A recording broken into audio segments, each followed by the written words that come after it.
I think one of the best words of advice that I ever got, and this was probably 15 years ago, was from another coworker of mine. She'd been married, I think 35 years or something. She was an older nurse that I worked with, and I asked her, what's the secret? What's the secret to a good marriage? Because I mean, she just, every time she would talk about her husband and everything, I mean, it was just,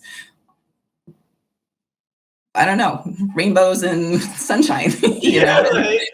And I wasn't in that place in my marriage at the time, So I was like, well, how do you do this? And she said, Saturday morning sex. She said, we have it scheduled. My kids know that the door doesn't open. They don't bug us until we come out the door on Saturday morning.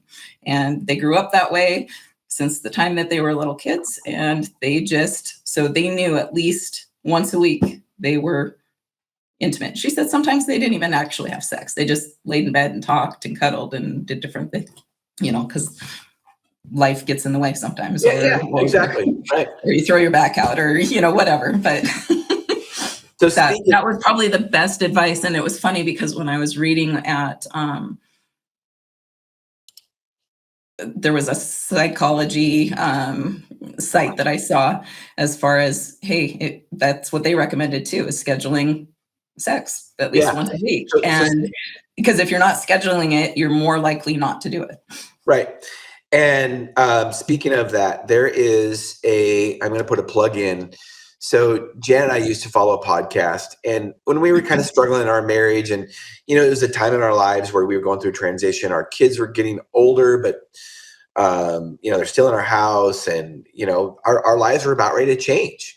And we started watching this podcast, One Extraordinary Marriage, and they've got lots of tools. They talk very openly about sex, kind of like we do. And one thing that they recommend is they recommend scheduling sex, and the man will schedule it one day a week or whatever, and then the woman will schedule it one day a week. And on those days, it's like, okay, well, my day's Tuesday. It's like you can't say no. And those are part of the rules you lay down. Yeah. And I mean, sometimes they'll tell stories of, we were busy with our kids and we're traveling here or there, and it's 11:59, and it's like, okay, this is our day. We have to do it like right now, wherever we're at, just do it and then check it off the box. And I get it because, sometimes, like you say, if things don't get scheduled, it doesn't get done. But I will say this too.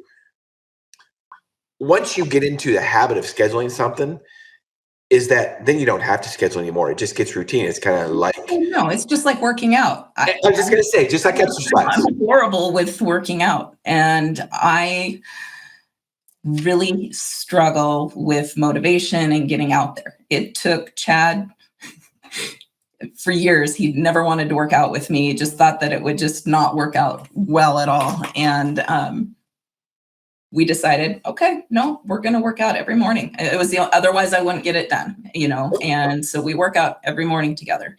We get up at 4:40 in the morning, and whether we like it or not, and it's not always lifting weights. Sometimes it's just cardio and stretching and different things like that. But we get up every morning together, and that has added to our closeness as well, Absolutely. And just as with sex, everything kind of starts to happen then, rather than having to schedule it. It's just, no, we get up, we do that. And, yeah, lots of times the just benefit of working out, leads to intimacy in other ways too.